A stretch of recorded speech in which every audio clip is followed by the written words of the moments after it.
Hello student, today we are going to learn English grammar. आज आपण पाहणार new concept. कुठला कन्सेप्ट आहे? वाक्य असणार आहे, त्यामध्ये अनलेस असणार आहे. आपल्याला अनलेस काढून इफ नॉट हे त्या वाक्यामध्ये यूज करायचं. चला पाहूया वेळ न घालवता कसं इफ नॉट यूज करायचं वाक्यामध्ये. Okay, sentence unless he is satisfied, unless he is satisfied, he will be poor. पहा काय, unless he is satisfied, he will be poor. आता या ठिकाणी unless च्या जागी आपल्याला वापरायचं if not. म्हणजे unless चा अर्थ इक्वल आहे if not च्या. मीनिंग चेंज होत नाहीये याच्यामध्ये. सेंटेन्सचा मीनिंग चेंज होणार नाहीये. आपल्याला काय करायचं, इफ अनलेस काढून टाकायचं आणि इथं इफ नॉट वापरायचं. म्हणजे इफ काहीतरी वर्ड्स असणार नंतर नॉट वापरायचं, म्हणून तिथं डॉट डॉट दिलेलं आहे. ओके, चला पाहूया. आता यातलं अनलेस काढून टाकायचं. अनलेस काढा. जिथं अनलेस आहे तिथं आपल्याला फर्स्ट इफ घ्यायचं. ओके, इफ पहा इथं अनलेस आहे तरी ह्या वाक्यामध्ये नॉट आहे का? नाही नाही, मग सगळ्या ह्याच वाक्यामध्ये आपल्याला नॉट वापरायचं. Okay, if he and not कधी वापरतो? हेल्पिंग वर्बच्या नंतर. म्हणून इथे he is not satisfied, he is not satisfied. बाकीचं वाक्य जसंच तसं. He will be poor.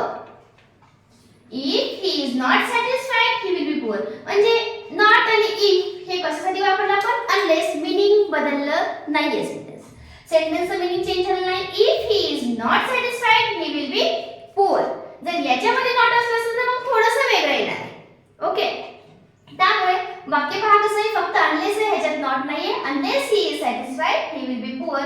आपण अनलेसच्या जागी इफ पण नॉट टाकलं, पण नॉट कधी टाकायचं? हेल्पिंग वर्बच्या नंतर टाकायचं आणि इफ अनलेसच्या जागी ठेवायचं. बाकीचं सेंटेन्स ॲज इट इज दिले. ओके, चला नेक्स्ट घेऊया. एक दोन सेंटेन्स आपण सॉल्व केले की तुम्हाला क्लू येऊन जाईल की आपण काय काय याच्यामध्ये चेंजेस करतोय. अनलेस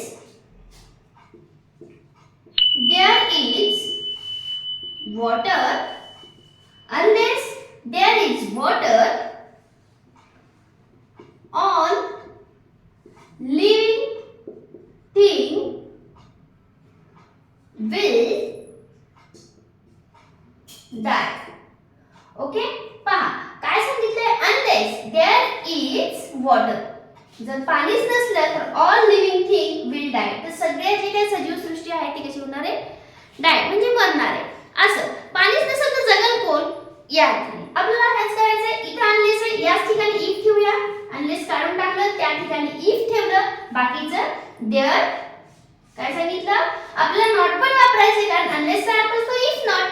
मग इफ देअर इज, आता नॉट कधी वापरायचं आपल्याला? हेल्पिंग वर्बच्या नंतर. मग इथे इजच्या नंतर if there is no water, और बाकीचं सेंटेन्स ॲज इट इज घ्यायचं. विल डाय पर्यंत. ओके, या पद्धतीने थोडं पाहिलं तर अनलेस काढून टाका, त्या ठिकाणी इफ ठेवा. वाक्यामध्ये हा नॉट नाहीये तर नॉट यूज करायचं. आणि का तर अनलेसचा अर्थ इफ नॉट होते, म्हणून आपल्याला अनलेस काढले की इफ आणि नॉट दोन्ही पण त्या वाक्यात टाकायचे, हे लक्षात ठेवा. बाकीचं सेंटेन्स ॲज इट इज घ्या. परत बरं, एवढं झालं. नंतर कोणी म्हणून जर हे सेंटेन्स दिलं असेल त्याच्यामध्ये अनलेस ठेवायचं असेल तर काय करायचं ते पण पाहूया. सेंटेन्स दिलेला आहे त्याच्यामध्ये तुम्हाला अनलेस न देता इफ दिलंय आणि इफ काढून टाकायचं आपल्याला. इफ नॉट काढून टाकायचं, त्या ठिकाणी वापरायचंय काय? अनलेस. तर काय करायचं? Sentence you will be six. You will be sick. You will be sick. आपल्याला करायचं इफचं वाक्य घ्यायचं. ओके, इफच्या जागी अनलेस कसं वापरायचं हे पाहायचं. तेच you will be sick if you don't stop eating. पहा, जर अशा पद्धतीचं खाणं जर थांबवलं नाहीस तू तर तू काय करशील? आजारी तर पडशील असं सांगितले. मग पाहायचं वाक्यामध्ये कुठे इफ आहे, इथं. मग आपण मगाशी काय केलं तर अनलेस काढून टाकलं त्या जागी इफ ठेवलं, तर मग इथं पण तेच करायचं. इफ काढून टाकायचं, त्या ठिकाणी अनलेस ठेवायचं. परत वाक्यामध्ये इथं काय डोंट आले म्हणजे नॉट आले का, अनलेस म्हणजे अर्थ असतो इफ नॉट, मग इथे इफ पण आहे नॉट पण आहे. इथं टू डूचं का वापरले, बिकॉज ऑफ इथं हेल्पिंग वर्ब नव्हतं, is am are was were नव्हतं, म्हणून टू डूचं वापरले. डू नॉट आले. मग हेच चेंज करायचंय. पहिल्यांदा पहिलं सेंटेन्स ॲज इट इज लिहून घ्या. You will be six, comma द्या. इफ काढून टाकायचे, अनलेस लिहूया त्या ठिकाणी. आता इफ काढले, अनलेस यू डोंट आहे हे सुद्धा काढून टाकायचे. वाय, डू कशामुळे घेतले टू डूच आहे म्हणून, आणि नॉट आपल्याला अनलेस या नॉटचा अर्थ आला, मग नॉट काढून टाकलं. You stop eating, you stop eating. अशा पद्धतीने जर if च्या वाक्यात unless वापरायचं असेल तरी येऊ शकतं, आपल्याला यायला पाहिजे. या पद्धतीने करा. आणि unless च्या वाक्यात if वापरायचं असेल तरी तुम्हाला ती पण पद्धत सांगितली आहे. अजून एक एक्झाम्पल घेऊया if चं, म्हणजे तुम्हाला थोडे कन्सेप्ट अजून क्लिअर होतील. if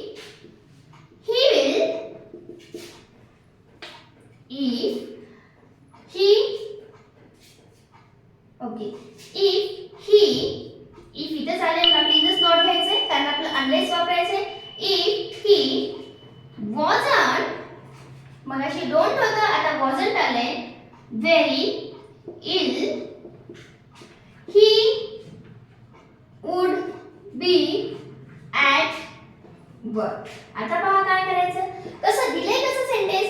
इफ ही वॉजंट म्हणजे इफ पण आले नॉट पण आले, काढून टाका. इफ च्या जागी काय घ्यायचं, अनलेस घ्यायचं. Be careful about that. Unless he was not आहे, आपल्याला नॉट काढायचंय, हेल्पिंग वर्ब काढायचं नाहीये, म्हणजे वॉज लिहायचं. ही वॉज नॉट काढून टाकलं. Very ill, okay, he was, unless he was very ill, बाकीचं sentence as it is.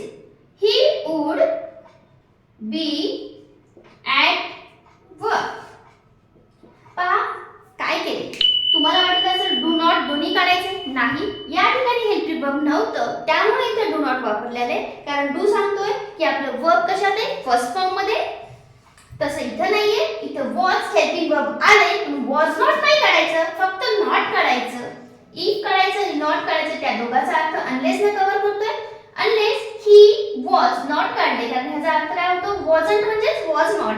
Not काढून टाकलं, वॉज द्या. व्हेरी इल, बाकीचं सेंटेन्स ॲज इट इज. या पद्धतीने फक्त डिफरन्स काय लक्षात ठेवा, इफचं वाक्य नंतर आलं तरी तोच तुम्हाला चेंजेस करायचे, तेच चेंजेस करायचे. कसे, बाकी sentence me as it is इथं चेंजेस केले. इथं आधी इफचं वाक्य परत हे वाक्य, या इफच्या वाक्यात मी चेंजेस केले, बाकीचे सेंटेन्स ॲज इट इज केले. या पद्धतीने तुम्ही अनलेसच्या वाक्यात इफ कसं वापरायचं, इफच्या वाक्यात अनलेस कसं वापरायचं हे आपण आज शिकलो. काही डाऊट असेल, काही प्रॉब्लेम असेल, कमेंट नक्की कळवत चला. व्हिडिओ कसा वाटला हे सुद्धा कमेंटमध्ये कळवत चला. ह्याच वाक्यामध्ये अजून काही डिफरंट सेंटेन्स आहेत ते पण आपल्याला नेक्स्ट व्हिडिओमध्ये पाहिजे आहेत. ओके, चला लाईक करून घ्या आणि शेअर आणि सबस्क्राईब करून मात्र विसरू नका. थँक्यू.